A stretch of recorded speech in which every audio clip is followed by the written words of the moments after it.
Yep. All right, are we live? Yep. All right, I'm going to call to order the regular council meeting of Monday, November 16th. Can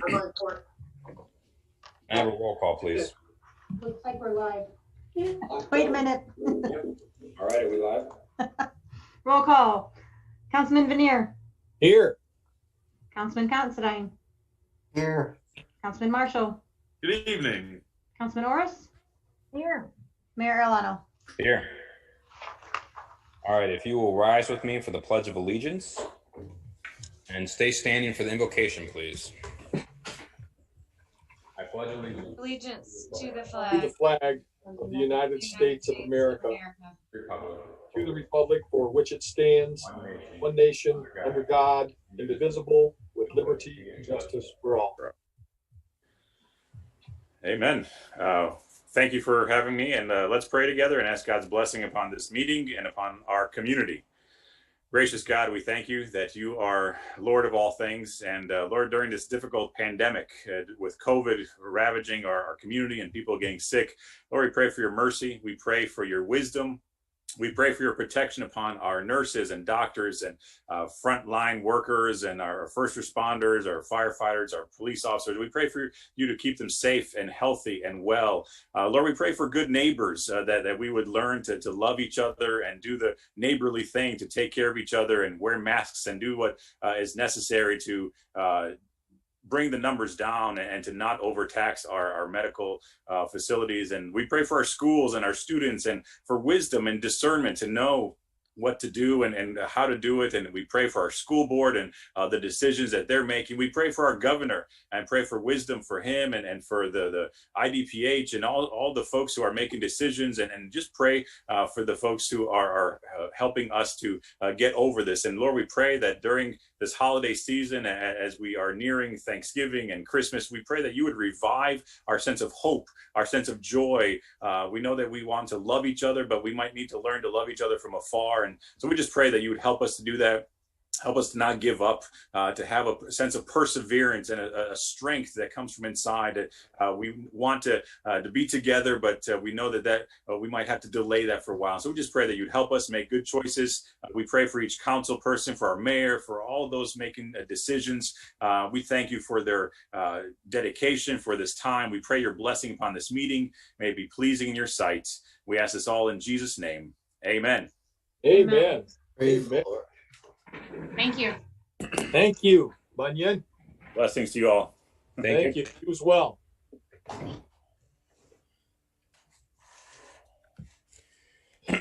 All right. Next, we're going to have a public hearing on the 2020 tax levy. This is for property taxes. Before I gavel in this public hearing, Danny, you want to set the stage a little bit? Yeah, if we're going to allow comment through social media, should we make those requests now? So when I'm done, those things should be flowing in. Yeah. So anybody listening out there, there is an opportunity for public comment. So we're going to hold this meeting a little longer than we normally could to give people time to respond and account for the delay in the feed versus in person. So if you have any comments on the 2020 tax levy, please make your comments now, and we will have somebody check Facebook and try to read them off into the record for you. If they could reply to my post I just put on there, I would appreciate it. All right, the city clerk, Keisha, has put a post there specifically for that on the Facebook feed. Please, if you wish to have public comment from out there in the internet land, use that comment, respond to that comment. The council chambers are also, of course, open for public comment. And with that, Danny, you want to talk a little bit about what this is real quickly, and then I will gavel us in. Yes, sir, Mayor. As part of our budgetary process related to property taxes, we must give notice, have a public hearing about what the city's doing and our intentions regarding property taxes. It's important for people to know and understand that we're PTEL tax capped. Our entire county is. And so as we look at neighboring counties, they're not tax capped. When you're tax capped, you're significantly limited on what you can ask for in your property taxes. Not dollar for dollar, but if you're not tax capped, you're able to essentially ask for what it is to need to pay the bills. So increasing pension costs, for example, or other things. But when you're tax cap, you can't do that. The tax increase when your tax cap is either inflation or 5%, whichever is lower. And to give people an understanding of what that's meant, last year the property tax increase was 1.06%. In FY19, the year before, it was 2.18%. And the year before that, in FY18, it was 3.85%. So we've never gotten up to the point where it's the full 5%. And I was told by the finance director today, who's unavailable tonight, that the FY18 of 3.85% is a rarity to see that kind of a number. So again, last year, the property tax increase for the city of Dixon was 1.06%. The ask, the way this works, since it's either inflation or 5%, which is ever the lesser, the ask is 4.78%. We know that we won't get that, but we ask for that. It's important for our citizens in our community to know that the property tax increase doesn't keep up with the rate that our expenses are increasing. And we have a diverse outlay, which I'll show later in the year-to-date report, about where revenues come in for the city. Our biggest revenue is sales tax revenue. So at any rate, I think that explains pretty good what we're doing tonight. Mayor, do you want to add anything to that? No, just to emphasize what you said, there's a lot of communities where property taxes might be one of the biggest annual battles, both within the community and on the council. Dixon, that's not the case, simply because we fall under PTEL, as you mentioned, and we are tax capped. So no matter what gets put forward, we are limited.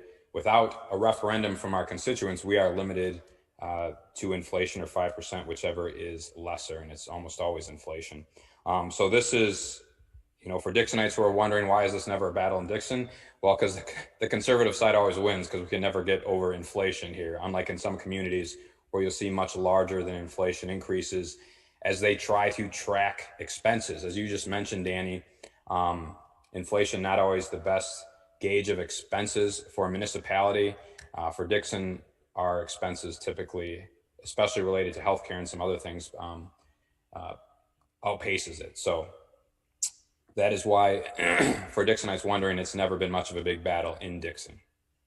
And with that, I will gavel open at 5:39. I will gavel open our public hearing on the 2020 tax levy. And we'll give it a couple minutes to make sure people have time to respond if they so choose. Keisha, have there been any comments yet on the Facebook feed? No, there haven't. And Mayor, for the record, there's nobody in the council chambers from the public? There's nobody from the public who wishes to speak on the 2020 tax levy. There's no one in the council chambers who wishes to speak on the topic.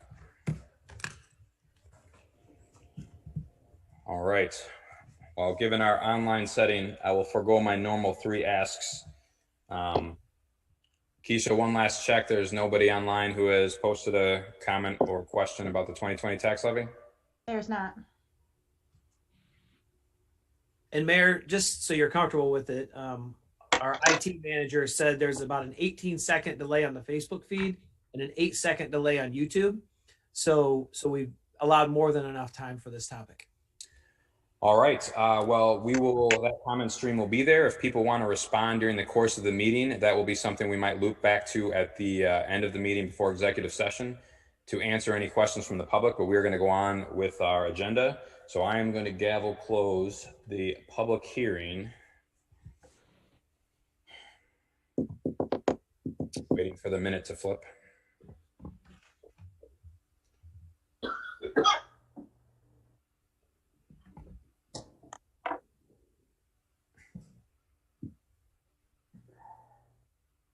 At 5:41.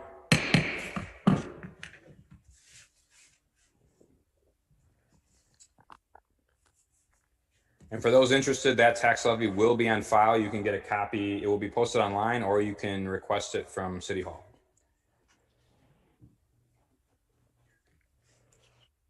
All right, next we have a work session on enterprise fleet management.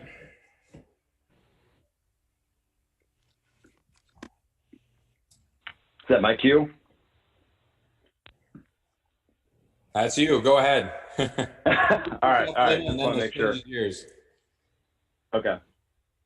Let me, I'm going to share my screen with you real quick. Give me 1 second.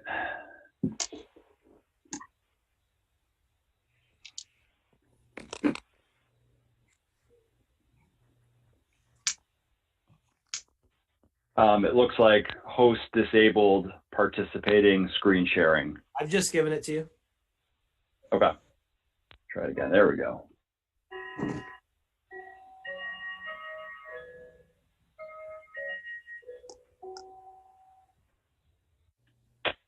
Okay. Can everybody see my screen? Yes. Got it. Okay, great. Okay. We all see that municipal partnerships in Illinois? Got it. Okay, perfect. All right, so I appreciate everyone's time tonight. My name is Drew Kellogg. I work on the commercial side of Enterprise Rent-A-Car, the fleet management division. So what we're going to talk about today is a partnership between Enterprise Fleet Management and the city of Dixon. So as we go through this, these are just some references that we have locally and across the state. We currently have about 40 to 50 different partnerships with different municipalities, you know, such as DeKalb, Rochelle, Pekin, Winnebago County, Monmouth, and quite a few others. From a cash flow perspective, these are our key objectives, and this is what we want to accomplish. Cash flow management. So what you're going to see tonight is going to be a different way of managing all the different municipal vehicles. Instead of going out and paying cash for vehicles, we want to utilize an open-ended equity lease. And as we talk about leasing, you're going to see that, you know, there's no wear and tear penalties, there's no mileage fees or anything like that. Really what we're talking about is just a different way of financing. We want to put a replacement plan in place. We want to use equity in the fleet to offset new vehicles coming in and turn the fleet over more consistently. If we do this right, you're going to see more money for vehicles on the back end, but then you're also going to see a significant reduction in operating costs with maintenance and fuel. And then since a lot of our programs are going to outline a 5 and a 10-year plan, you know, vehicles are typically the first place where different agencies and municipalities cut back. But with that plan in place, we're going to be able to provide more vehicles with less cash. So it's going to make it more of a scalable program. So this is essentially how it works. So we've done with Matt and Danny and all the different, you know, department heads and stuff like that. We've done several analysis. The one thing we're going to look at is instead of paying cash for vehicles, we're going to implement this open-ended lease. So basically what we look at is if we have a $26,000 vehicle and we know that financially it makes sense to turn vehicles over every 5 years at most, what we'll do is we'll put a program in place that basically allows you to pay for the portion of the vehicle you're going to use.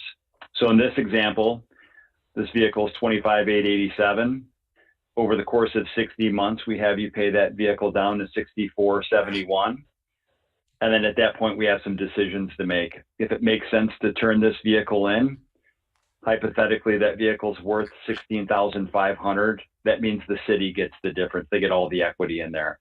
So then we take that equity, we roll that into the next truck, and then the next one is $15,000 versus $25,000. And then also too, if it makes sense to run the vehicle, then you just pay off the book value of that $6,400 and continue to run the vehicle. So this works really well because again, you know, why put money into depreciating assets? That's a thought process. But then also too, to get on that shorter cycle, there's a lot of catch up that's going to need to be done. And this is a really good way to bridge that gap to get caught up with less cash. One of the things we'll do is we will sell vehicles, any city-owned vehicle, either leased through Enterprise or city-owned, we'll sell them for you. This next example is going to show you some resale numbers and things that we can anticipate to get. But long story short, we'll sell vehicles for you. We sell them directly back to dealers. at about 85% of the time. If it makes sense to auction a vehicle, we'll auction it. And we group your vehicles in with enterprise rent-a-car vehicles, and we know the channels on where to sell vehicles. So one of the ways, or one of the reasons why this program works so well is being a city or just being in the government space, you have access to very large incentives. And outside of the patrol fleet, the mileage of the city vehicles is relatively low. It's between 5,000 and 7,000 miles annually. So if we get a very big incentive on the front end of when we go and source a vehicle, so that drives down the upfront acquisition cost. We drive low miles traditionally on these vehicles. It's going to help preserve the value. So one of the things we look at is, hey, when does it make the most financial sense to get in and out of vehicles? And if we just look at from a depreciation standpoint of what do we buy vehicles for versus what do we sell them for, we take that same truck that's just under 26 grand and we look at a 2019 with 4,400 miles on it, it's worth 27.8. So it's worth $1,900 more than what we bought it for. Same with the 2018, right? We take that same exact truck.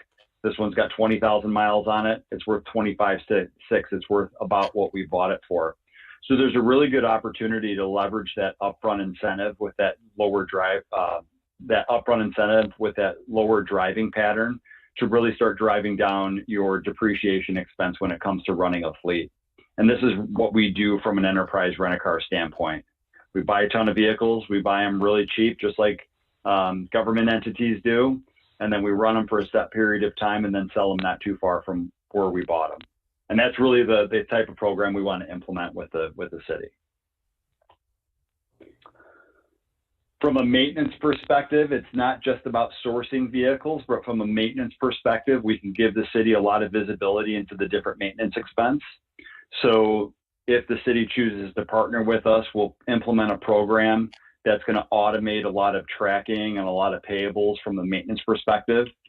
So the city then can use pretty much the same vendors that we're using in town today to support the local tax base. And we'll just give you a lot of visibility into what we're spending on a per vehicle per month basis with maintenance.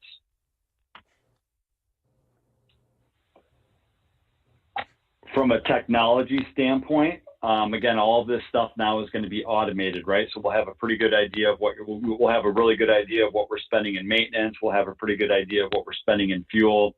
We'll analyze the used car market and our bank of account managers to help make decisions when it comes to planning and making good fiscal decisions when it comes to the fleet. So this is what we've been working on, I'd say, over the last 12 months or so. We looked at all the light duty vehicles within the city of Dixon, and this is the fleet profile. So this is going to feed into a couple different analysis, but this is, there's 36 vehicles that the city has that are like 1-ton vehicles and down. So anything from an F-350 and down. The average age of that fleet is 8.3 years. The average mileage is about 5,800 miles. And then this is the buying history of those 36 vehicles. So what we want to plan for is we want to plan for these 14 vehicles that are over 10 years old.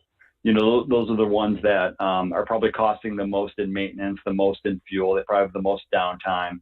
We want to put a plan in place to start replacing some of these vehicles before, for lack of a better term, it becomes a fire drill. So what we'll do is in fiscal year 2021, we're going to recommend to replace all the vehicles that are 10 years old or older or have an odometer reading over 100,000 miles. And that's these 14 vehicles right here. So you can see it's a mix of compact SUVs and a mix of trucks. Then we're going to go through every single year and start pulling vehicles forward until within that 5 years, we've replaced all of these 36 vehicles. So we then take that replacement profile and it feeds into this analysis. So this analysis, basically what it looks at is these are all the assumptions up here that kind of go into the analysis in terms of, you know, how many vehicles are we buying per year? What's the maintenance expense? What do we think we're spending in fuel? And all in for the city to manage these 36 vehicles, we believe that Dixon is spending about $157,000 annually. That's buying about 2.5, 3 vehicles per year, running them out for about 13.5 years, and then basically selling them. So we take that 157 and we basically compare that to what does the leasing program look like. So in year 2021, we're going to recommend to replace 14 vehicles. That means the city would own all 22. You take on about $70,000 worth of lease payments, and then our maintenance expense and our fuel expense will start to drop. So we go from $45,935 down to $31,925. We save a little bit of money in fuel from $38,280 down to $34,558, and our all-in budget for fiscal year 21 would be $137,235. That's with lease payments, with maintenance, and with fuel. So you can see already, just by replacing these 14 vehicles and funding them a different way, we're going to spend less money in fuel, less money in maintenance, and the program's going to be about $20,000 better than the average. And we keep going down this path, right? So in 2022, we replace another 2, then another 10, then another 3, then another 7. And then conversely, you'll see your maintenance costs go down, your fuel costs go down. But if you look at this column right here, in year 2025, you have 36 vehicles on lease, but your annual lease costs are only $12,000. The reason why you see that is because in this year, we're going to sell these first 14 that you did in 2021, because this is basically 2 5-year blocks. So the first 5 years are getting into the program. The second 5 years, we're going to start rotating out of vehicles that you've leased. And there's so much equity within those first 14 vehicles that we can sell those vehicles, and it'll basically wipe out your 2025 lease expense. And then maintenance keeps, on a downward trend. Same with fuel. There's a couple negatives in here, right? You see in this year right here, a negative 25,000 and negative 38,000. The reason is because in those years, your lease expenses are starting to outpace your annual purchase price. But what we can do, and this is kind of a worst case scenario, what we can do is we can sell in these years any city-owned vehicle and apply that equity back to the program to offset these negatives. So then after 2025, the program basically resets. So again, it's more vehicles, less cash, drive down your operating expenses with maintenance and fuel. And all in, we feel very confident that this program is going to save about $173,000 over a 10-year span. And then once you're into the program, so in year 2025 and down, the program's going to save about $19,000 annually. And then the city gets to drive a fleet of vehicles that are less than 5 years old.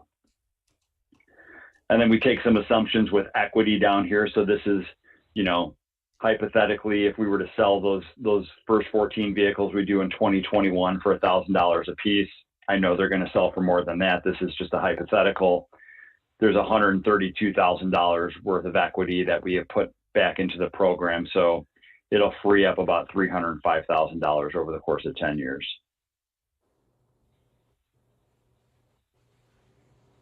And then here's just some notes. 39% of the current light duty fleet is over 10 years old. Resale of an aging fleet is significantly reduced. Newer vehicles have a lower operating cost. The goal is to get it on a healthy cycle with predictable and fixed operating costs. So this model does not address the patrol side of the fleet. So we did a separate analysis for that. These non-marked patrol vehicles, they'll fall into the previous model. But what we want to do here is we want to take these vehicles right here, these 7 patrols, these 7 patrol units. We'll look at all manufacturers. In the scenarios that we looked at, the Tahoes typically play the best from a total cost of ownership standpoint because they have a much higher resale value than a Durango, a Charger, or even an Explorer. But we can use any type of vehicle that the city, wants to replace. But basically, I put together a 5-year schedule. So today, the city cycles their patrol units out at about every 6 years. we want to move that cycle closer to 4 to 5 years, because at that point there's a much better resale value in these units, and realistically on patrol vehicles, once they hit that 6th year, there's really nothing good that comes out of that 6th year. That's when you incur a lot of your operating expenses. So we basically put a program in place to where this would be the budget for the patrol units, is that, currently if we replace 1.25 units on average, we would budget about $58,000, $59,000 annually to replace patrols. We'll implement a leasing program to where, like in year 1, you can replace 2 patrol units for about $28,000. Then year 2, it goes up to 32, then 55, then 73, then 60, then 64. We start rolling some good equity in here to where it starts driving these numbers down. And if we look at the sum of the 2 schedules over 5 years, the city will spend about $293,000 replacing patrol units, versus on the lease program, it would be about $233,000. So over 5 years, we would free up about $60,000 in funds. And the police department would replace, more vehicles than they traditionally would, and that would help drive down operating expenses. I went through this pretty quick. Does anybody have any questions?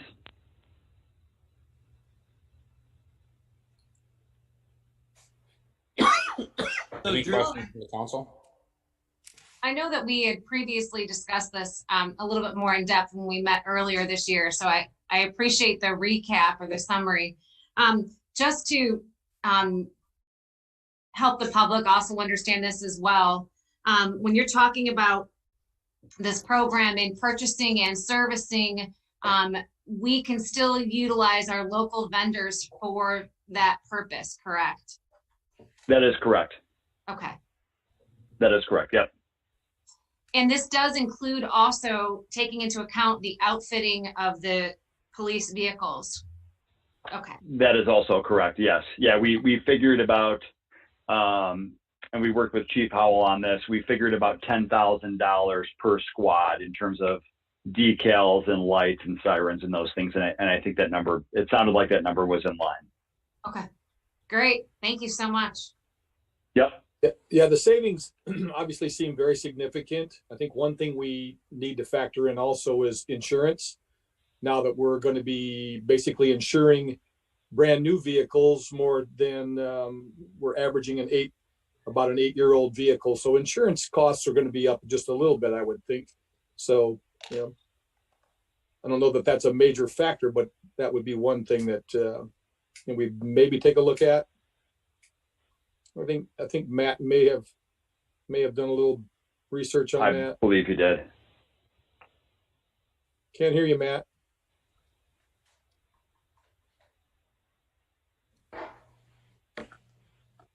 Can you hear him? No, can't hear Matt. Here, I'll mask up. You can come sit in front of mine. We're gonna switch spaces here for a second. Hold on. There's gonna be some walking. It looked like he was giving a good in-depth answer, though. Yeah. Did I look like I, knew what I was talking about? You did. It Hey. looked good. So, did reach out to our insurance carrier. Spoke to Ryan Harrison about this aspect of this program specifically, and the increase for each new vehicle and insurance cost, annual insurance cost, amounts to just a few $100s per year per vehicle. So when you look at the overall savings, projected savings over the course of the program, that insurance cost is just a very small portion. It is an expense, obviously, but it still offers significant savings to the city of Dixon. Any additional insight from your side, Matt? I mean, that's some pretty serious coin that we'd be saving, and we're going to be driving new vehicles. Yeah, absolutely. So we're going to drive new vehicles, more fuel efficient vehicles, and safer vehicles. And Enterprise has done a good job with the communities, some of which are local to us. I believe they have, Drew can correct me on this, a 90-something% retention rate for their government customers. So this program is off and running for Enterprise and our local communities, and appears to be a good one.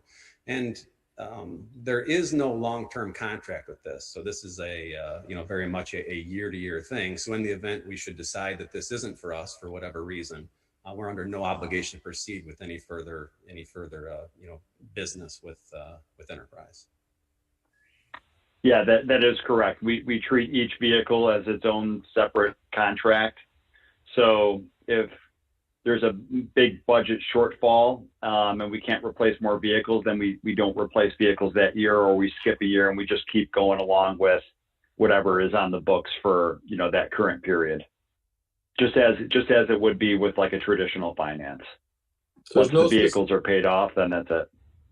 There's no specific schedule. If we find that we like a certain vehicle for a certain reason, we can just keep it as long as. Yeah, correct. So our job would be to give you all the data on it in terms of what we see in the marketplace and what we would recommend. But, the city is the ultimate decision maker in terms of, does it make sense to replace vehicles or does it make sense to continue to run them? So yeah, you guys retain all of the decision making when it comes to replacing vehicles. Great. Mm-hmm. Thanks, Drew. You did a good job again. Thank you. Hey, hats off, Mr. Heckman. Great job too. Thank you. Appreciate that. So next steps, it'll be sometime as we work with Drew and his team to put the final details for the first round of leasing in place. And then sometime in early 2021, we will come to council with the final details. I believe, Drew, we'd need to order vehicles if council decides to proceed sometime this spring. Is that correct? Okay. Yeah. Depending on the manufacturer, it just depends on, what order banks are open, but we'll work with you guys through that process to figure out what vehicles we need to replace and what the timeline is on those, but that is correct. Okay. And for council's reference, the financial aspects of this will occur during the upcoming budget, not in this year's budget, I believe. Mm-hmm. So there'll be a little pause while we, accumulate the rest of the facts, and then we'll proceed from there if council thinks this is the direction they'd like to go. And Drew, you're our point guy. There's nobody. You're the person that we would be dealing with continually throughout the process. You'll get somebody that's way more detail oriented and organized than I am. You'll work with we have a account management team that will implement into the program. They are much more detail oriented and organized than I am, so it'll be a benefit to the city. Well, that's saying a lot because you've done a good job. So thanks. I appreciate that. Thank you. Thank you, Drew. Yep, appreciate it. You guys have a good night. You too. Thanks, Mayor.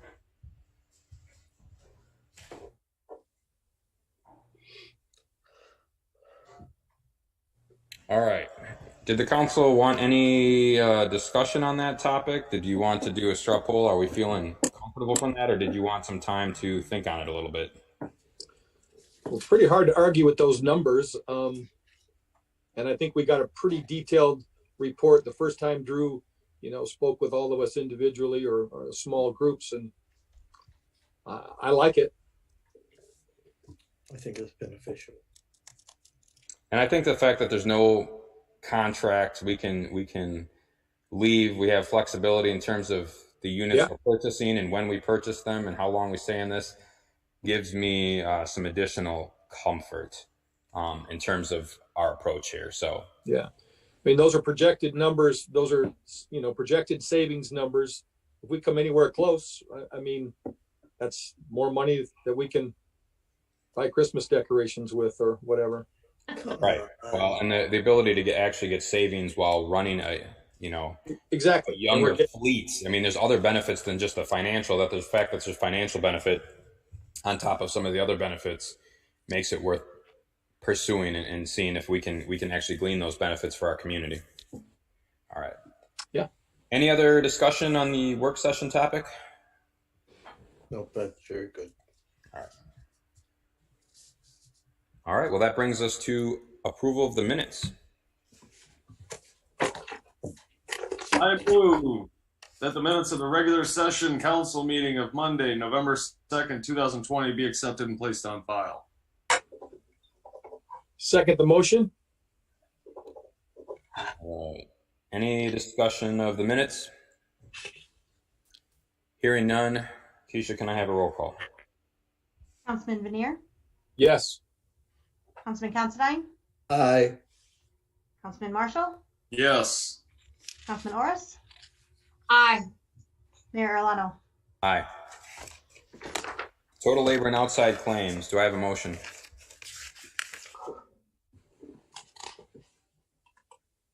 Oh, that's me. Really? I move that the total labor and outside claims in the amount of, whoa, Yeah. Yeah. Whoa. $2,035,890.78 be approved and ordered paid. Motion to big spender Oros. Second. Marsh is in. Mars on the second. All right. Any discussion of the bills? Yeah, there were some hefty ones that came in this month. Yeah. I saw there was a couple payments to IML or Big payment. Some of the environmental protection yeah bills EPA. come in, and those are always big ones annually. Those are not a regular bill. Yeah. Thank gosh. Yeah. Well, some of it was for roads and Right. yeah. Well, and if you remember in some of our earlier discussions, some of those loans that are falling off, these are some of them. So when we talk about the potential savings in the future and the ability to reallocate those monies into needed projects capital wise, these are the big bills we're talking about. When some of these loan payments come off, we're going to have the ability to start reinvesting in some of the deferred projects and some of the other things we've been talking about. But like anything, when you have loans, those take priority, and you can move on to some bigger and better things once those are paid off. So, any other discussion of the bills other than the IPOPY number for this period? Hearing none, can I have a roll call, please? Councilman Veneer, Yes. Councilman Considine, Aye. Councilman Marshall, Yes. Councilman Orris, Aye. Mayor Erlano. Aye. All right. Approval of the year-to-date financial reports. I move that the year-to-date financial summary through October 2020 be accepted. Motion Considine. Second. Second Oros. Any discussion? I've got a report on this, Mayor. Thank you. And you said you have the ability to put some of these graphics on the screen as well, I believe, Danny? Sir. I love the new graphics. All right, let's do it. I'll turn it over to the city manager for a little bit of walkthrough on those year-to-date numbers. Thank you, Mayor and Council. I'm going to get my screen shared here. Okay, everybody should see the graphic now. It says general fund revenues at the top. Yes. Okay, very good. So because of COVID, we've taken a much deeper dive and breakdown within the budget. And, our finance director has a finger on this all the time. She does an amazing job. The council used to just get, the balance sheets and the numbers and those things. And so we worked to put together something more visually to show where we are compared to previous years because of COVID and the concern about where we're tracking.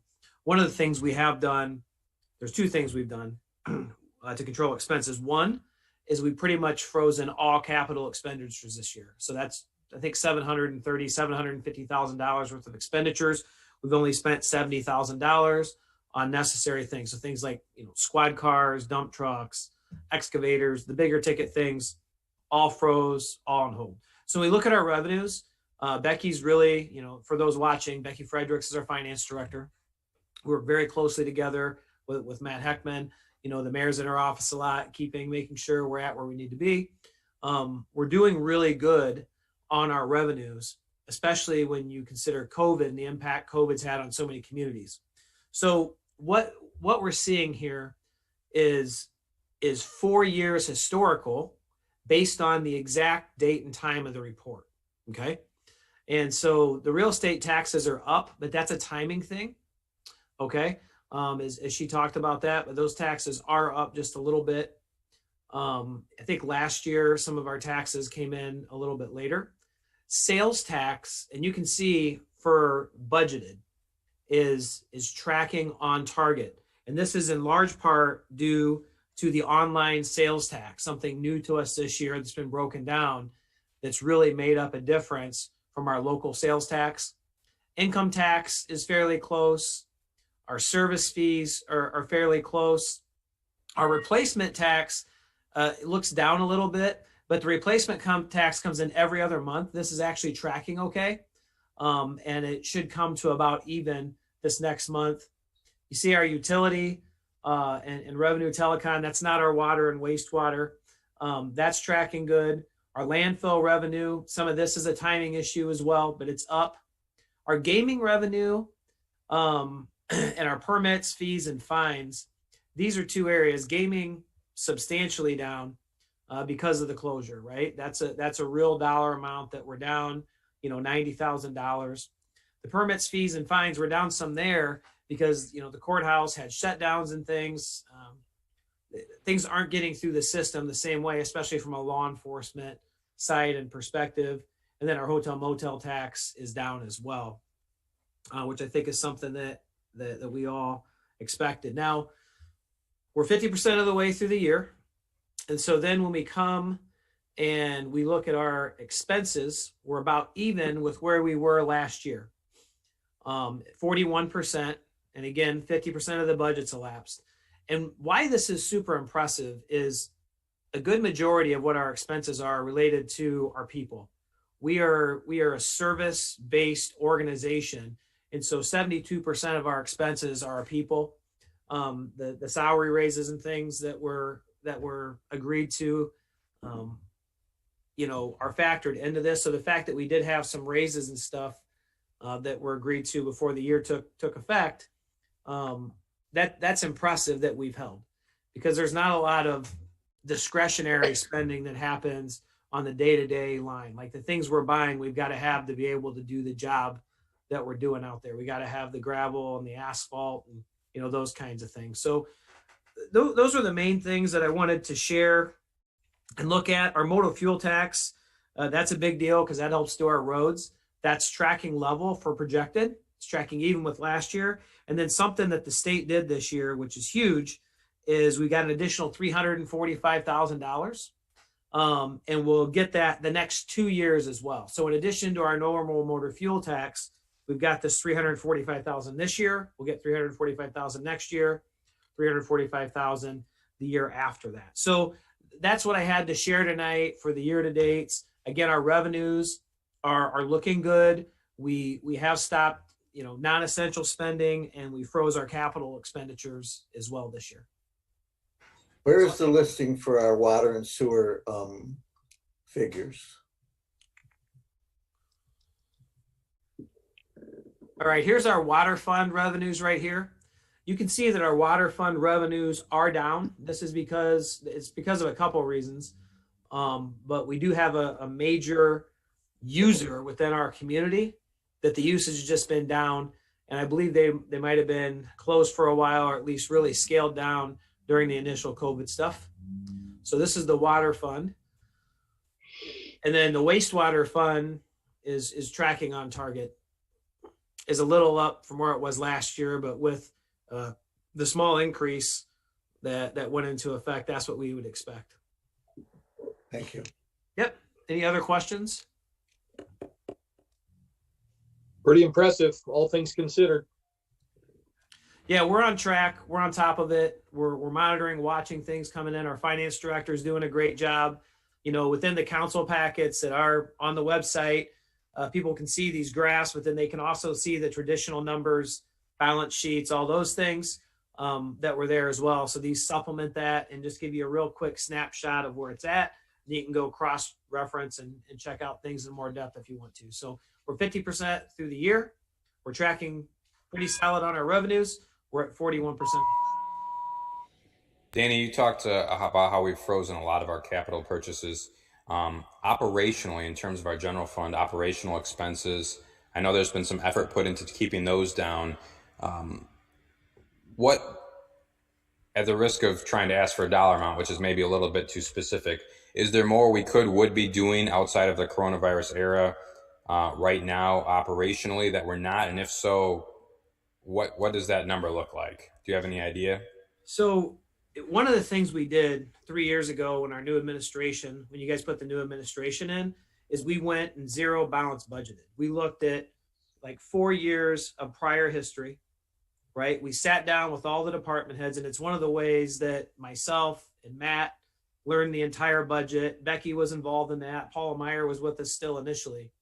And we really feel like we have cut things down about as far as we can cut them. If bigger cuts needed to happen within our city budget, it's going to be people, because there just aren't the areas. And if we've got people out there and we don't have the supplies and the tools for them, you know, what is it they're going to be doing? And so we really are running a very tight budget. And I'll go into more depth later when we look to approve the personal property work comp insurance. But, you know, we work with the mayor and the council and our team right away to come in and look at health insurance.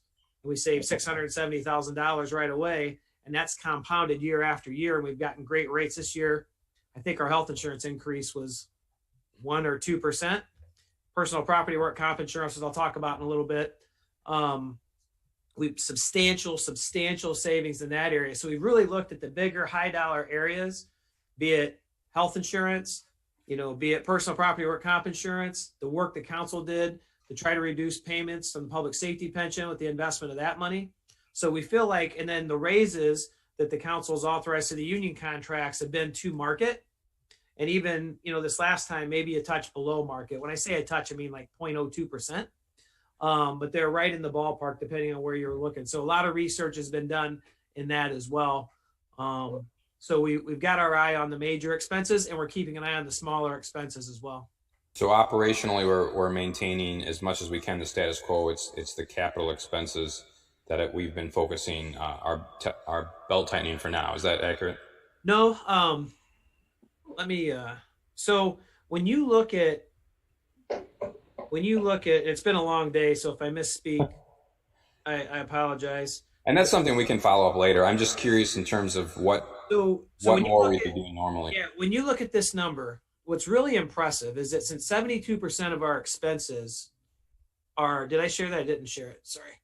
When you look at this number and when you think about 72% of our expenses are employees, and I believe everybody got a 2.5% raise this year, for us to be tracking at 41% with having that 2.5% raise, it's pretty impressive. And so there have been a lot of things that people have been put off buying through the general fund budget. And we've told them, only if it's necessary are we going to buy it. And the departments have done a really good job of holding the line and holding off on a lot of different purchases. So we have done things within the general fund because this number, if we hadn't, would be higher. It's impressive that they could be about level with a 2.5% raise across the city. All right. Any other questions from the council? Nope. All right. That brings us to department reports. No, we got to vote on it, don't we? Oh yeah, I'm sorry. Thank you. All right. So I have a motion. I have a second. I do need a roll call. Thank you. Councilman Veneer, Yes. Councilman Considine, Aye. Councilman Marshall, Yes. Councilman Orris, Aye. Mayor Alano. Aye. All right. Department reports. So unless Matt wants to give any kind of report, there won't be any other department heads that are on this, I don't think. Matt, do you have sound over there? I'm going to mute myself. I know there might be some questions on the general status of the street work. Yep. So we've been fortunate to have. Is this working? Yes. You are. It You're is. on. Yeah. Hey, all right. We've been fortunate to have some great weather here at the end of the construction season. So Civil Constructors is wrapping up our street project for this year. I believe paving will be done on Wednesday. That was the update I had late Friday afternoon. I was playing phone tag with the resident engineer this afternoon, so I'm not certain how far they've come today, but things are looking good. We hope to have everything, including restoration, done, hopefully wrapped up here in the next week or two. So it's been a long journey. Certainly appreciate the patience of the public, because we've been in some areas a long time. but we continue to make great progress, continue to devote a lot of financial resources to what really is the #1 issue in the community. And we're coming to the end of another successful construction season. Very positive. Yeah, a lot of great feedback, a lot of good personal feedback. It's nice to see how many streets we've been able to make new again. Yeah, it's been great. It's been busy. Yeah, yeah. And Matt, you were talking about there might be some funds to do a little bit more. Do you want to touch on that, or do you want to wait until we have our mind wrapped around the numbers a little better? No, sure. So we did add some things, primarily on the northeast side, as we dove into sort of the unconventional streets, Eustis, Garden Walk, those areas where it's difficult to tell at times what street you're actually on. At least it is for me still at times. We added some additional streets to pave there just to tie everything together in a nice tight little bundle. And then over by Ann Avenue, and certainly I want to give a shout out to the residents on Ann Avenue who for years have struggled with subpar infrastructure. We think we've remedied that now.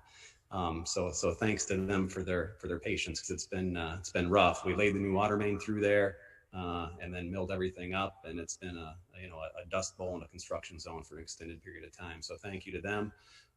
But in that area, we also tied some paving on Prescott that was much needed in that area, and we just used a little of the extra funding to sort of complete some areas where we might not have been able to do so.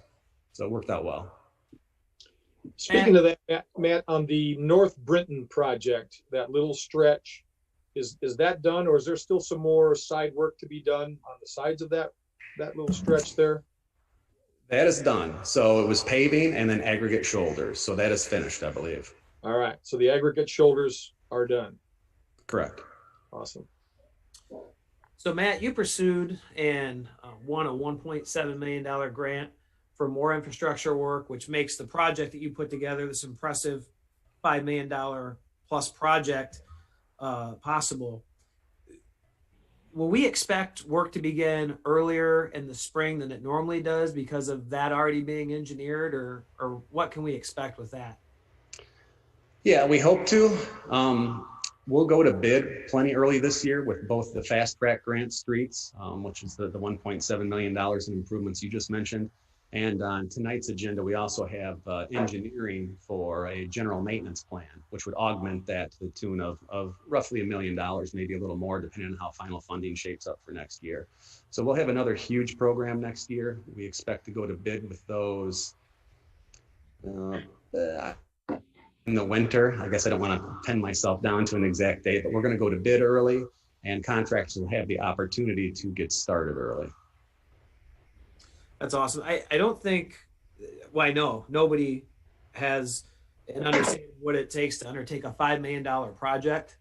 And Matt has been Johnny on the spot with so many things. We had an issue pop up with Ann Avenue last week. Right away, Matt was on top of it, and a very quick turnaround. We had people able to get back into their driveways and stuff. And he is really managing this project, working closely with the engineers, working closely with the contractor. We know contractors have work everywhere and making sure they're getting back to our town. And he's really literally been working night and day on it. And I know that just like when you remodel your house, it's difficult when you're living in it, but when it's done, it's done. And the people on Ann Avenue are going to have a new road. They're going to have new water main. They've been through a lot, but moving forward, it's going to be done and amazing. And I just really want to give a huge thank you and shout out to Matt. It's a lot of work to put together $1.5 million project, but to put together over a $5 million project to win additional grant funding and to do what he's doing on top of everything else he's got going on, pretty darn impressive. And I just think people need to know this. So thank you, Matt. Amazing work. Thank you. Appreciate it. Thank you, Matt. Matt, Agreed. One quick question. For next year, you and I talked a little bit about possibility of tightening up the window that they have to work on, so there's not as much, I guess, say, because there was a couple streets you and I talked about had road signs up saying road closed like a month before anything happened. And so is that going to be kind of in the works for next year's, or is that still kind of, we'll find out when it happens? Yeah, so we'll have two different parameters for contractors to meet when it comes to project completion. So there'll be working day contracts, So they'll have a set number of working days that they know they can use to complete the project. We may even break that down further into smaller bites. So let's say, we'll just take Ann Avenue, for instance, as an example. Let's say they've got 25 working days to complete Ann Avenue. Well, once their signs go up on Ann, the clock starts ticking. So you'd have 25 days to complete that. And that would be one small segment of an overall working day contract. The other thing we're going to do is we'll also build in sort of, I guess, what I would call a drop dead date, where there's a set date. And if the contractor chooses to get a late start, they need to remember that there is a set stop date. Do not leave themselves enough time to complete the project. They would be subject to liquidated damages if they go beyond that drop dead date. Okay. So work should be more condensed, yes, going forward, because as soon as the signs go up, if you started in April and it's 60 working days, you've got your 60 working days from that date in April that you start. If you start late, you've got a drop dead date at the end. We do want to be, contractors are busy, and we do want to be contractor friendly. We want them to. It's important to us that they be successful, because frankly we need them, and they're a big driver of our local economy. So we want to give them the leeway they need to operate and meet the needs of other communities, but we also want to ensure that things get done in Dixon in a timely fashion. That was my big thing, is like you and I talked about that. So, All right, thank you. Thanks, guys.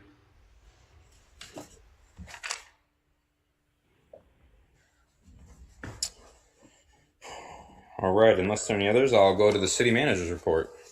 Sure, there's a ton going on, but the one thing I want to discuss with the council, I think there's only one council member I didn't get a chance to talk to today. I apologize. It's been whistle to whistle. Matt and I have been meeting. We've been meeting with our staff. We're monitoring our quarantines and our COVID exposures within our city team. And I think we're at a point where, at least for the next few weeks, maybe to a month, we're looking at closing City Hall just to outside traffic like we did before, and closing the public safety building that way as well. Somebody can still, if they need a building permit or whatever, just like we did before, we're going to designate some different areas for work for our staff. And we've included them in some conversations about this and how they feel. We had 0 complaints when the building was locked the last time. When I say close City Hall, our employees are still going to be working. They're still going to be doing the work that needs to be done. There won't be interruptions, but we feel like now, with the upticks of where we're at and the holiday coming, that it's really important and prudent. And I think that's where we're at, to go ahead and do that. And so I wanted to have a discussion with the council and just to get the thoughts there. So basically shutting down to customers coming into the store or into the council or into City Hall to pay their bills and things like that. Correct. Yep. And we've got a great online bill pay system. You can set it up for automatic pay. If we'd had problems last time, it makes the decision a little tougher, but we didn't have a complaint the entire time during the last, when we did this, and our staff adjusted to it very well. And our IT manager has done an incredible job of getting us set to be able to do that.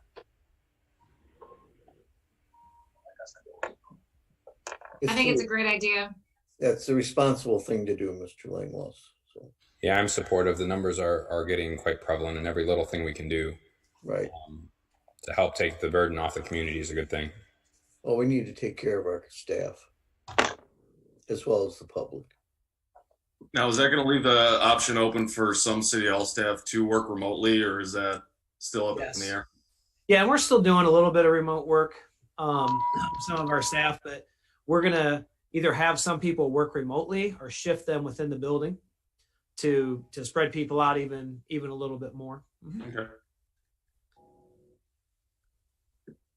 Very good. That's all I have. All right.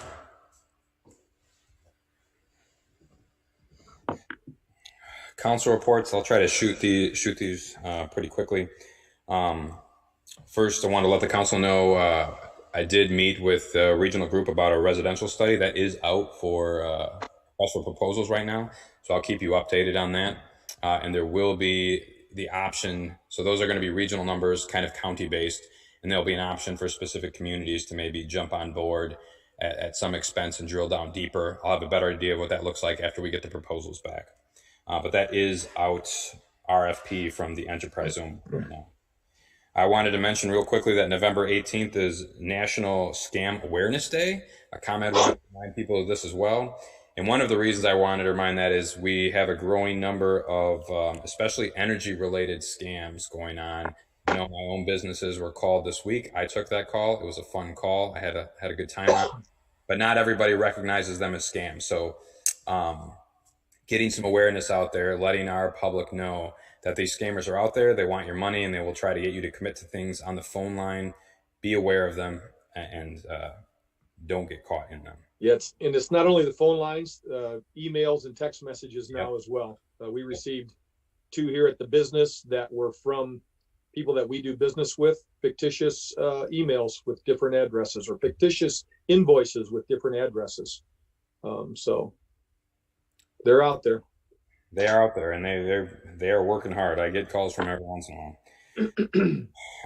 I want to let the council know I am trying to work with the city attorney and some of the relevant individuals to follow up to the liquor license discussions we had previously. I am looking to have that on the first meeting next month, if that works. Obviously, it takes some time to craft some of these, and we have a lot going on right now. But to work with those businesses, I'm going to really try to get that on the next agenda. There is a TIF annual reports coming due. If anybody wants those, let me know. Or if you want to attend a very board meeting, please let me know. And feel free to show up. That is a public meeting.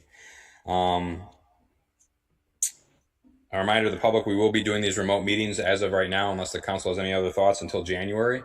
So we will revisit that next month and see what the lay of the land is.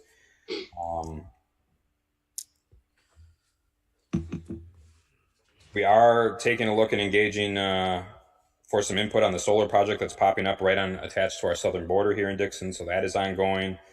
We already got our streets update. Thank you very much, Matt. I'm going to skip that. I do want to quickly recognize Veterans Day. We did have a nice distance, relatively smaller than normal by necessity event. But I did enjoy the opportunity to get out and talk a little bit about Veterans Day, salute our veterans. One of the coolest things I think I saw there are some groups that went and did window visits at some of the nursing homes for our veterans who are in quarantine or are locked in due to stringent requirements in some of those homes and those congregate places. So we had groups from the public who went outside on the windows and knocked and sent them some love. So thank you to everybody who took part of that. That was a cool thing to see. And I think I will leave the rest of this for later in the meeting. So with that, and I do want to remind everybody safely, please, given the amount of the virus that's in the region, but we do have the busy shopping season coming up. Please be safe. Please mask up and please shop local because Lord knows our local businesses need that attention. Online is booming all across the country, but locally, we're going to need your support as well. So a reminder to everyone, please push that message, let people know. And with that, I will turn it over to Councilor Considine. Any updates for us?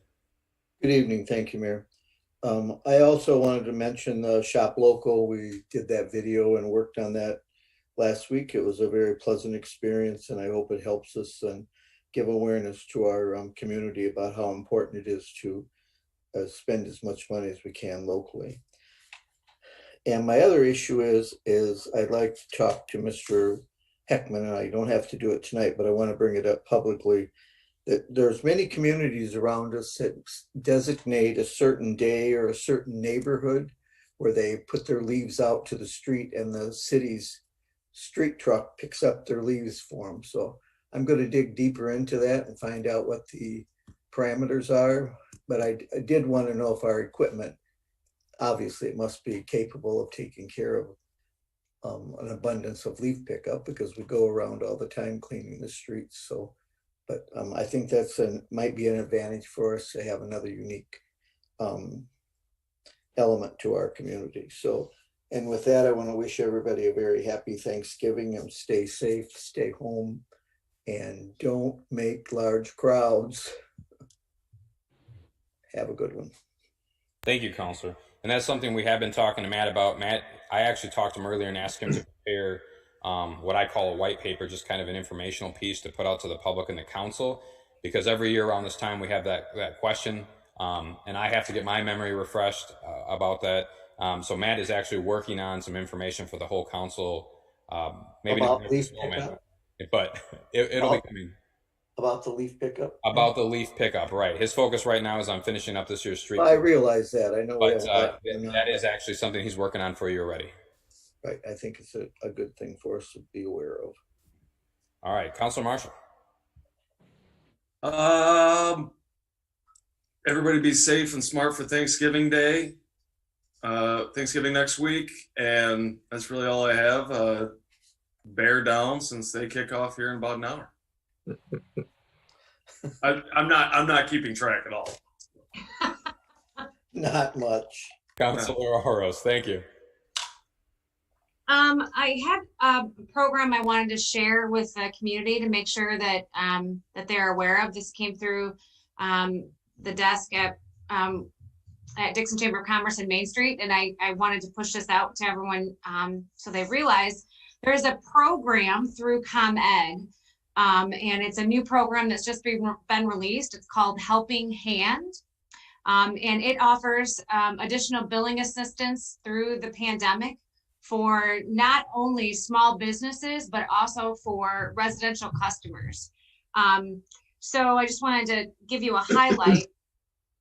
The program is to provide immediate aid to eligible customers most in need during the ongoing COVID-19 pandemic. For a limited time, Financial Assistance Programs provides an additional one-time grant of up to $300 to help low-income residential customers and those who express financial hardship to reduce past due balance.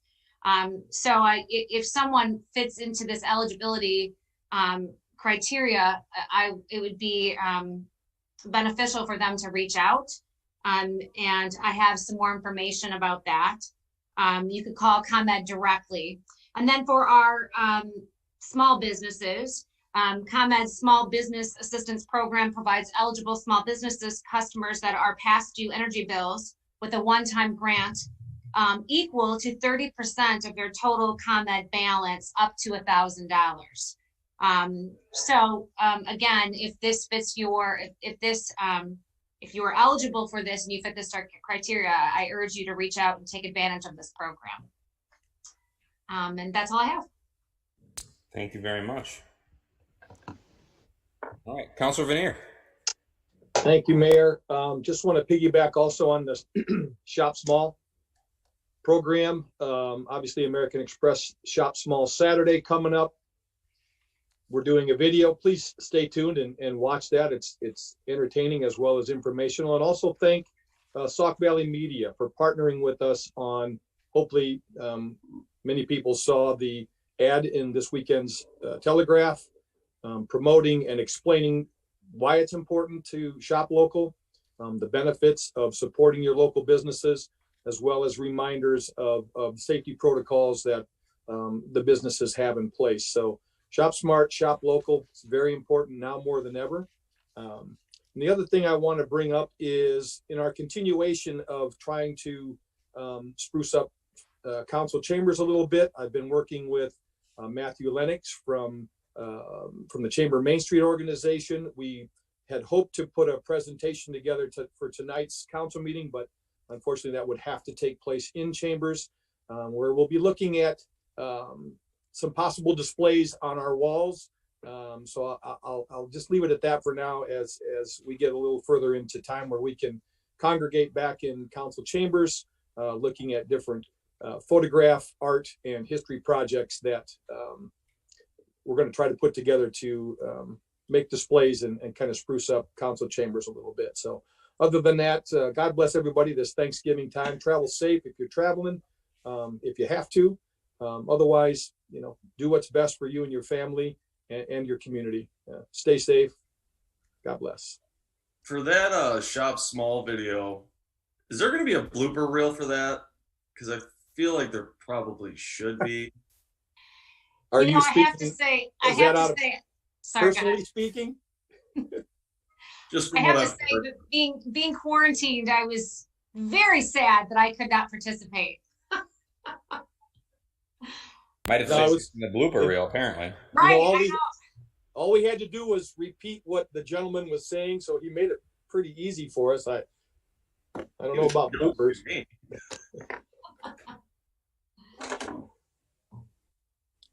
All right, thank you. All right, we're going to move on to agenda item number 12. I'll just note for the record that the building department report is on file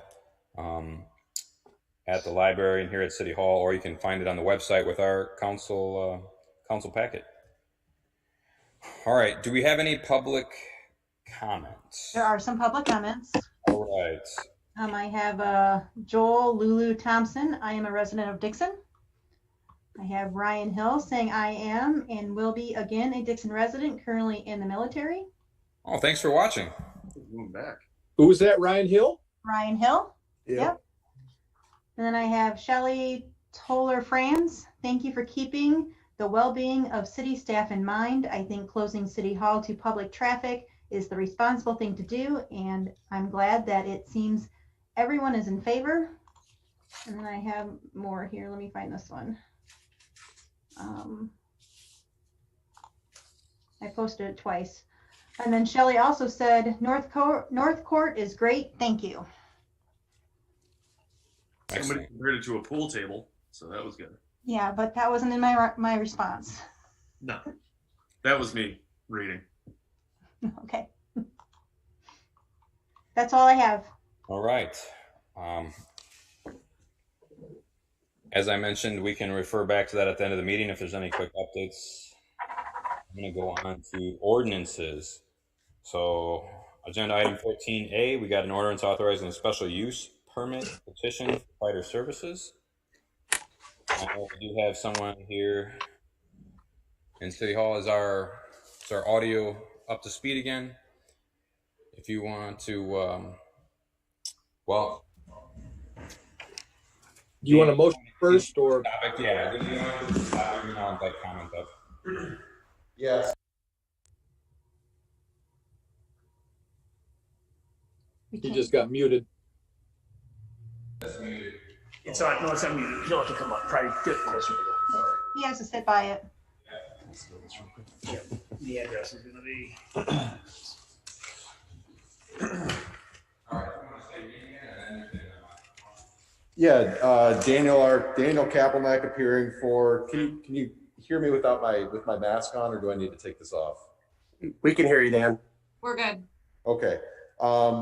This is a petition. Petitioners Kreider Services are requesting a special use permit under the city zoning ordinance. Essentially, the request is to allow 6,000 square feet of space located at 1387 and 1389 North Galena to be used for processing or assembly. It's currently zoned B2, which requires a special use for processing or assembly. Thanks.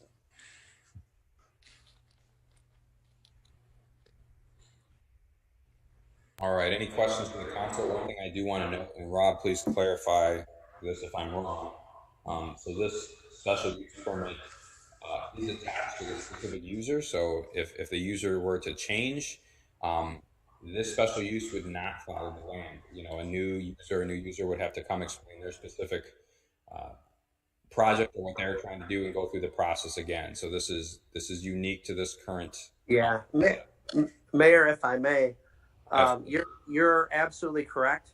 The ordinance does provide that the special use is unique to Kreider Services, and in lawyer lingo, what that means is that the special use does not run with the land. Right. Somebody's chiming in. But all right. Any questions from the council or any discussion? I believe I still need a motion.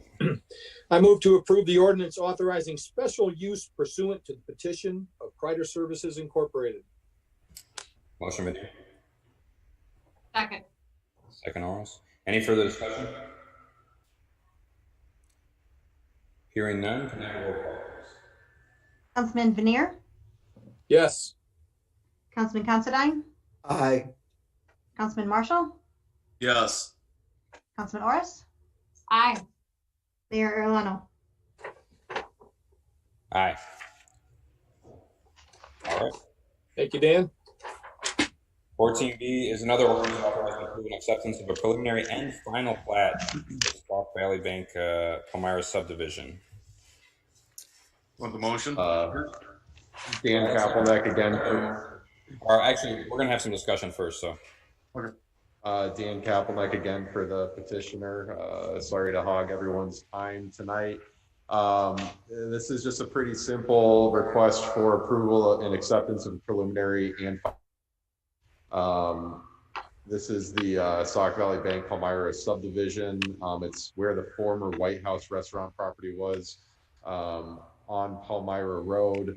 The current zoning is R1 and B2. There's no new zoning requested to go along with this replat. Simply, we're just requesting approval of turning 2 plats into 3. All right. Does anybody have any questions on that? Are you familiar with where it is? There was the old White House restaurant over there. There was residential property. It's mostly just getting split up to follow the natural contours of what's already there, if I can paraphrase. That's a fair way to say it, Mayor. Any questions, comments from the council? I would entertain a motion.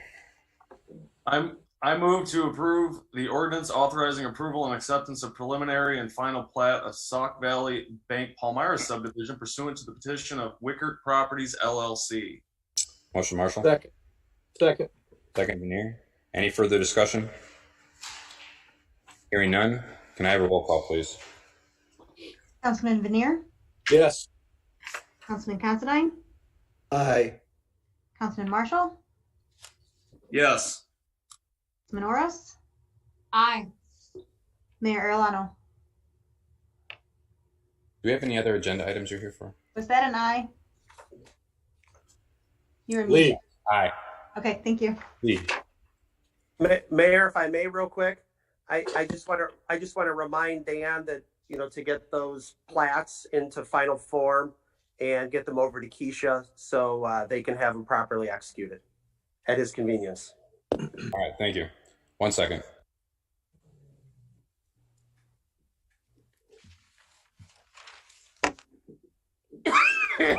Thank you.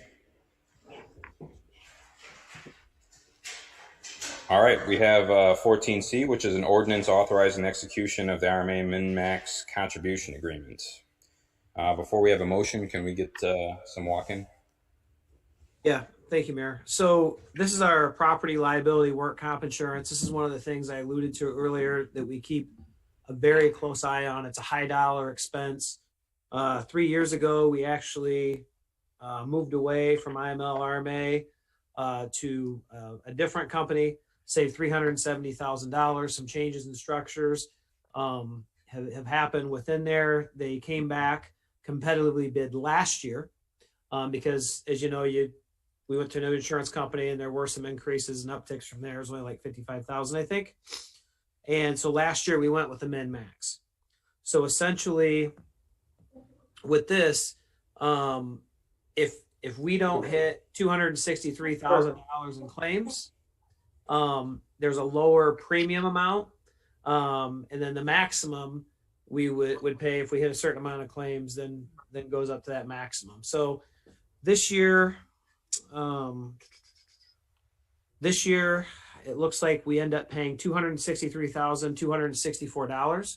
When we look at our history over the last 11 years, if we'd have been in this kind of a program for that amount of time, we'd have saved $450,000. So this past year, we saw significant savings. It's actually, this year's was $288,000 less than what we paid a couple years ago still. So we're still seeing significant savings over a period of 3 years. We're looking at over $900,000 in savings. So the fact that we're on top of this, we're bidding it, we're letting people compete for it, people are sharpening their pencils, and then this mid-max option has done us very, very well this year. In addition to the good competitive rates, because we didn't hit the minimum, we're stayed under the minimum, we saved an additional $72,000. So by all accounts, this has been a very good program for the city, and we've got a very good risk management program, knock on wood. So our claims have been low. And this is for 1 year then? 1 year. Thank you. I believe. Any questions, comments from the council? I would entertain a motion. I move to authorize the execution of the RMA minimum maximum contribution agreement. Second, Considine. Any further discussion? Hearing none, can I have a roll call, please? Councilman Veneer? Could you unmute, please? Thank you. Yes, I can. Yes. Thank you. Councilman Considine? Aye. Councilman Marshall? Yes. Councilman Morris? Aye. Mayor Erlano? Aye. All right. 14D, ordinance amending liquor license fees. So as you know, a number of years ago, we started adjusting these. They hadn't been adjusted in decades. Rather than trying to bring them up in one fell swoop, we have been picking away at them. Some years we haven't raised them. This year we are going to. I would note that those places that are shut down that have been affected by that order are going to be getting 50% off of next year's bill. So this increase is cut in half along with their entire liquor license fee. That is something I'm actually going to talk to the council about as we get into further discussions on enforcement and the shutdown orders and things of that nature. One of the things on the table, since we don't necessarily have an end in sight, is for a number of these bars that have been working with us, we might want to look at waiving all of next year's fees. So the increase would be built in into the liquor code, but if we do end up doing that, they will either pay 50% of their bill next year or none of it, because we recognize that for many of these bars, this has not been a profitable year, and that's an understatement. So that's something that I will be engaging the council on as we get closer, as time goes on, and as we're really not sure when they're going to get some relief. So that's the context for it. There is one, other than the increase itself, there's one thing I wanted to highlight for the council, and the city clerk might have to remind me of the exact specific code, but it is F2, I believe. So this year we added a license. This is a second license on top of the F1, where they can have on-site premises. You must have the FF1 to do it. And this allows them to serve at grocery stores. A pour license, it also allows them to have a gambling license. The discussion was to move that up a little bit higher to be equal to some of the other licenses in the equal field. Which would be more than the F2, you said the F2 is grocery store? Yeah. Or license in the grocery store. Yeah, that's the pour license. That's the license they can get on top of their normal serving package liquor grocery store license. Yeah. Pour license. And that license, and maybe Rob can illuminate me, because that discussion happened while I was deployed. I was in on those votes and those discussions, but I don't remember the details of how we picked the number. So one of the topics, and Keisha did not remember that either. So one of the topics that I wanted to present to you is just equaling that number to the other licenses, which would be more than the 5 to 10% increase that other ones get. And that's why I wanted to highlight it for the council. I think I brought that up when we were talking through the potential for another licensing last meeting or the meeting before. I'm wondering why they didn't match. So that probably might have been why. But yeah, I kind of forgot that's what number that was. So as written, that number will go up to match the others. And obviously, no, it will not, Keisha. No, So I we would had- have to specifically mention that. Yeah. We would have to specifically mention that in the motion. Right. Or just we'd have to state our intent for the record as we do it, so that way we can adjust it as needed. Rob, does that sound correct? Yeah, that sounds fine. If you're going to have a motion to approve the ordinance, it would just be subject to whatever you agree upon for the F2 licenses. And Keisha, you have those two, what the two numbers would be, what it would increase to at the standard increase, and what it would increase to if we match it. Yeah, it's on the council action form. Oh yeah, we did write it in the council action form. Yeah. I was there with you. I'm sorry. So you'll So see what that the- numbers on your council action form. The current increase would be up to $18.60. If we match the I class fee, for example, it would be $21.90. So it's a difference of a few. Feedback on that before we go into our motion. I think that makes sense, Mayor. Okay. And Dennis? then in this part of the aspect, I think matching them up, I'm in favor of. Before we do that, I'm not in favor of increasing the fees this year, but that's just because I think this isn't, given the reduction and whatever, it's just not really the best time I think for rate increases. But that's my thought on it. Do I think those should match? Yes, the F2 should match, but yeah, even with the deduction, I just don't think this is and this is my thoughts on it. Rate increase. So Sure. Well, we're going to get it equal, and then we're probably going to pass on the fees anyway, so we're not putting a burden on anyone. yeah, but it's one. I mean, still just don't know. You're just worried about the optics of it. Like I said, my solution. It's not the optics of it, because like we said, you said it, if we're working with some of them, there still might be some of them that might have to pay, and it's still an increase, and I don't know how that conversation is going to go a little later. That's just, it's not the optics, just the actual dollars and cents of it for this year. Yeah, so Keisha and I talked about it. That was kind of my position starting off this. So I think that's a fair assessment. I think what brought me to bring it forward anyway is there's a big dichotomy. The places that are going to get affected by this, which is Packard Liquor Store, stuff like that, are actually having some of the best sales they've ever had in their history, because people are either shut down or they're going bonkers. And so when I thought about it in that light, i.e. the places that are actually going to end up getting hit by the 5% or whatever it may be, these are places that are having record years, and the people that we're going to be waiving it for, which is some of your taverns and stuff like that, they're having probably the worst year in their history. But I think we've partially addressed that by cutting their fees in half. And I think as this goes on, my recommendation is just going to be waive those fees entirely. So really, if we didn't pass it, the only people we would be saving are the people who are having phenomenal years for packaged liquor. And yeah, and I thought of it that way too. And I'm just looking at it as the full scope of it, because we're not pulling out some classifications and some others specifically. So, yeah, it's just one of those things. It's I when it comes to rate increases in this time frame, I'm just looking at it for all of them as a whole. And yeah, some of them will benefit a little bit more by it not happening than others. But because yeah, I've talked to the delivery drivers. They're delivering to package more than they ever have before. They were setting records for a couple months. it is feast or famine in this industry right now, I think. Other feedback? Mike, you're muted. So do you want a motion, Mayor?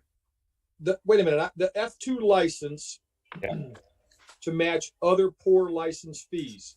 What does the F2 license allow them to do? So grocery stores. Yeah. Right. So they have not been, these licenses have not been implemented to a grocery store or to an entity yet. Is that correct? The F2, so we don't have a grocery store right now with a pour license. Not at the moment. County Market is applying for it right now. Right. So, and the pour license basically allows them to have gaming. Yes. In a separate area, yes. So that's an additional. It allows them to serve alcohol, and it allows them to add gambling, which previously they weren't able to do. Which is an additional revenue stream that they currently don't have. Correct.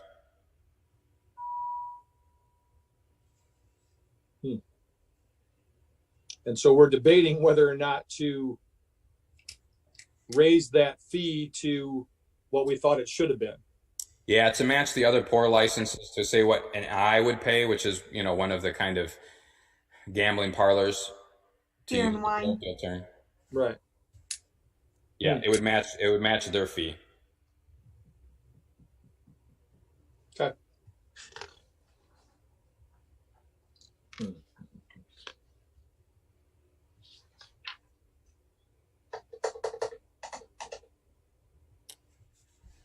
All right.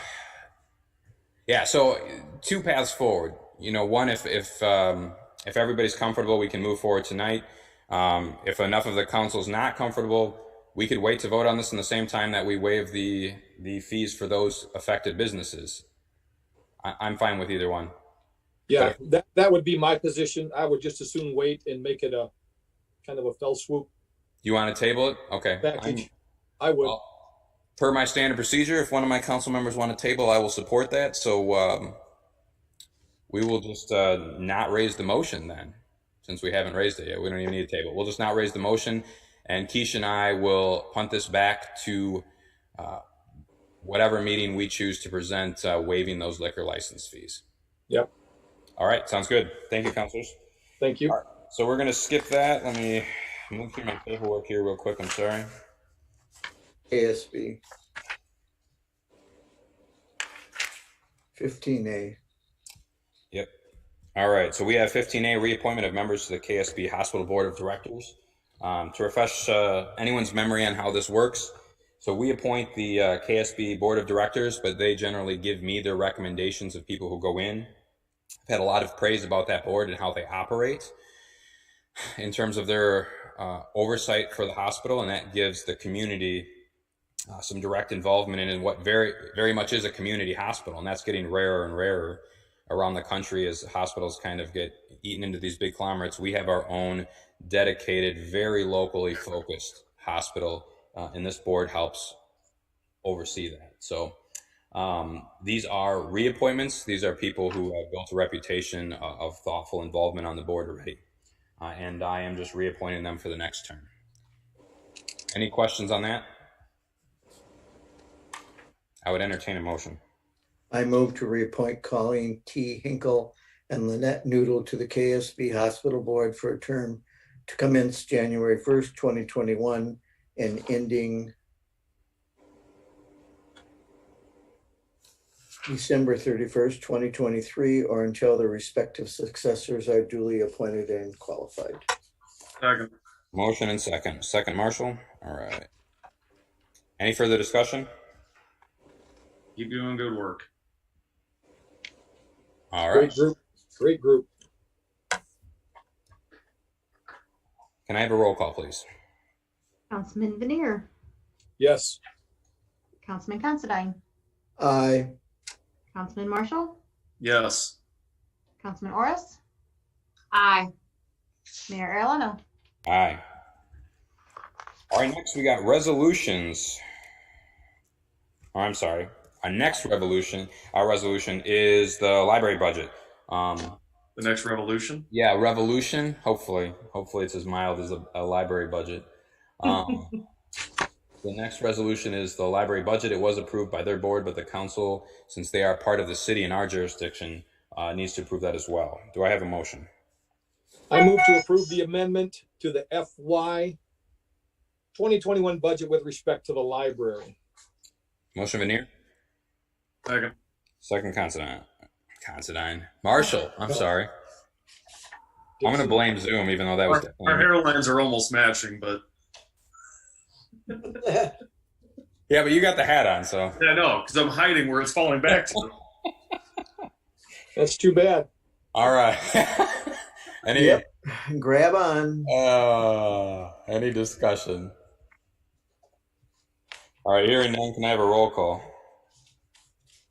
Councilman Veneer, Yes. Councilman Considine, Aye. Councilman Marshall, Yes. Councilman Orris, Aye. Mayor Arellano. Aye. And I'll just note for the record that the library board meeting minutes of that approval are on file at the library here at City Hall, and they are included in this council packet on our website if anyone wants to look at them. All right, now we move on to motions. We have a discussion and possible approval of waiving the bid process for the removal and inspection of well number 9. Matt, I think that's working now, so if I could ask you to come forward.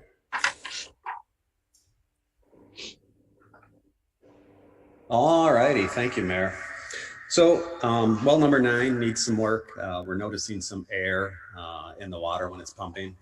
And also the pumping capacity is down. So we're not getting the gallons per minute that we would expect to see from that particular well. So this is, there's 2 parts to this. 16A is a waiver of the formal bidding process. We've got a long-standing relationship with Lane Christensen. They've been doing our well work for a few decades, and they are our preferred contractor for this type of work.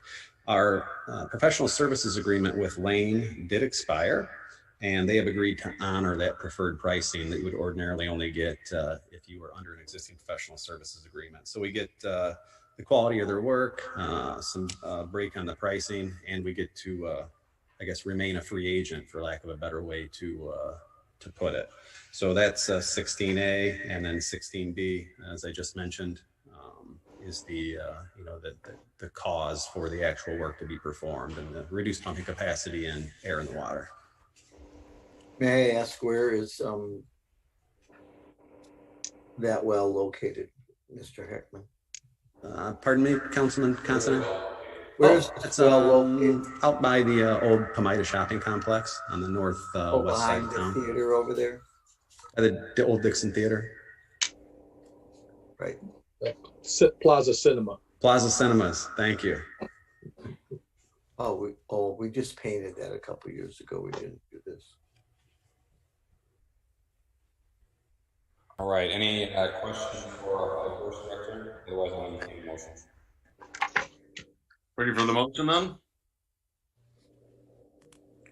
Mayor, if I can remind everyone that under the statutes, you need a 2/3 vote in order to waive bidding. So that means you need 4 members of the city council in order to do that tonight.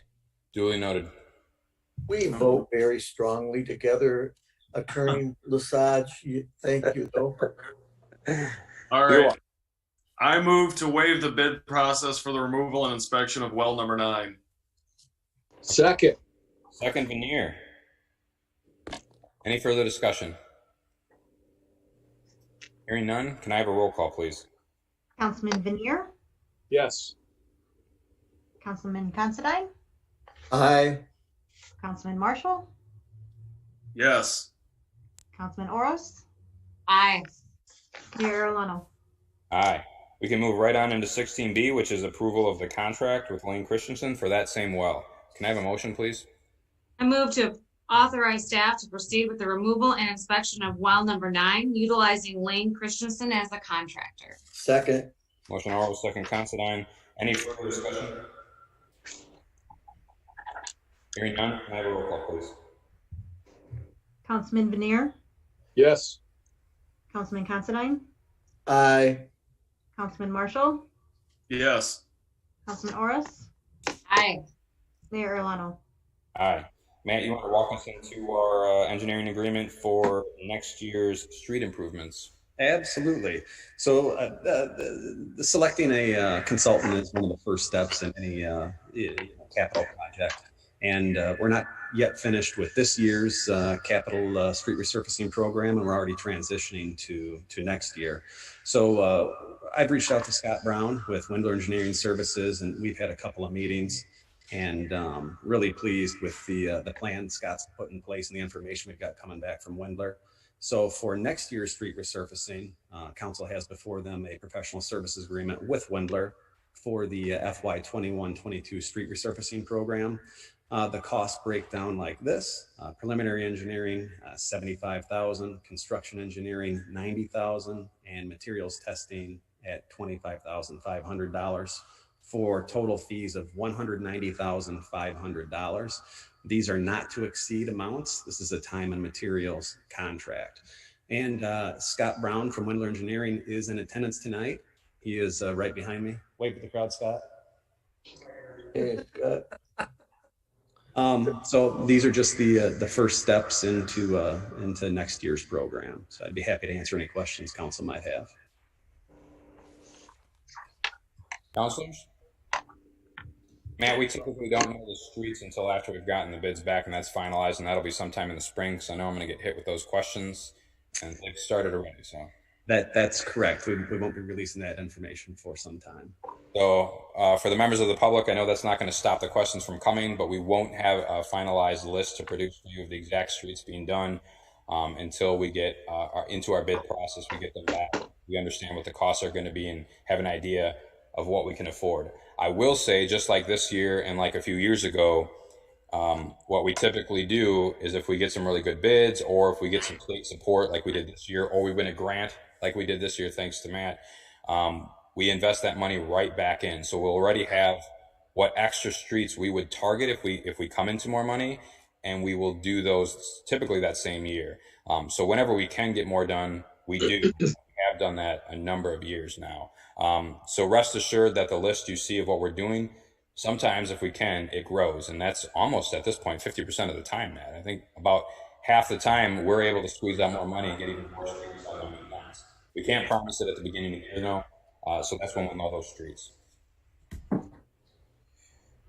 All right. Any other comments from the council? Questions? Good to see engineer Scott Brown and the Wendler team on duty. I think it's wonderful that we have one of our own engineering firms involved again. All right. I would entertain a motion. I move to approve the agreement with Wendler Engineering Services for work related to FY 2021 and 2022 street resurfacing. Second. Second, Veneer, was it? Any further discussion from the council? Hearing none, can I have a roll call, please? Councilman Veneer, Yes. Councilman Considine, Aye. Councilman Marshall, Yes. Councilman Orris, Aye. Mayor Arellano. Aye. All right, and then Matt, thank you very much for your input. My pleasure. And your help. Danny, I'll have you intro our next agenda item, which is a potential memorandum of understanding between International Association of Firefighters Local 1943 and our own city of Dixon. Thank you, Mayor. So we currently have, well, we had a memorandum of understanding that we entered into with them back, I believe in June, maybe a little bit earlier. This is related to new COVID procedures and policies that we've got in place, or temporary things. This is just an update to that. We're not changing anything really moving forward. It just, puts what we're doing back in the memorandum of understanding. I think just takes us to the end of the year.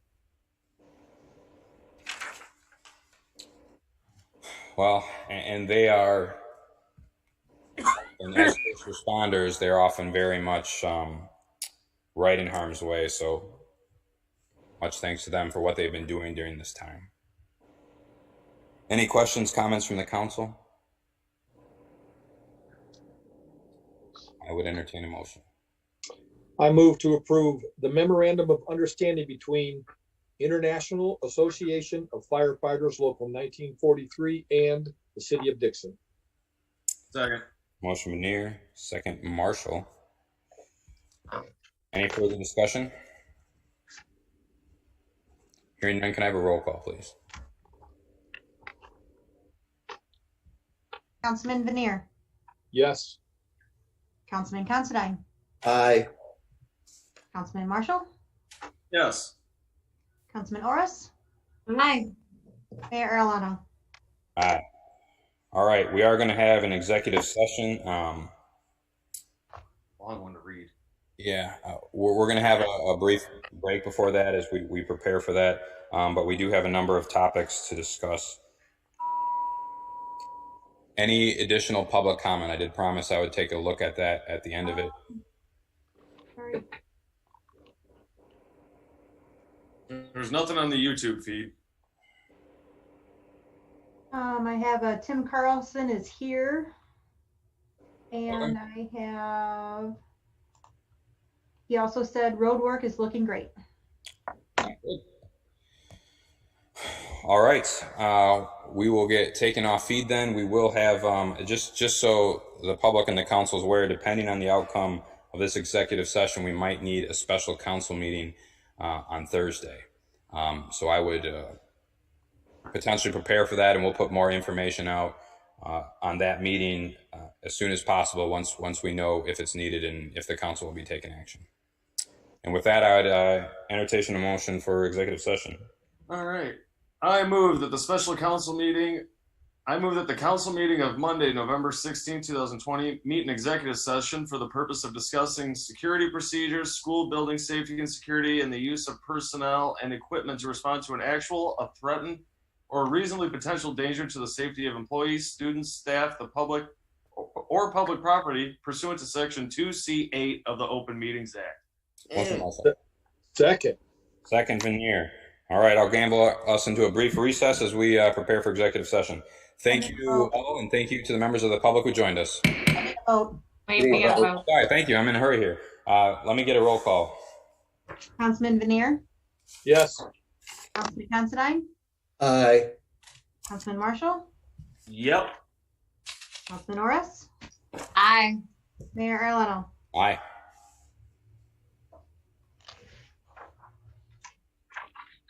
Yeah, I'm taking the streaming down.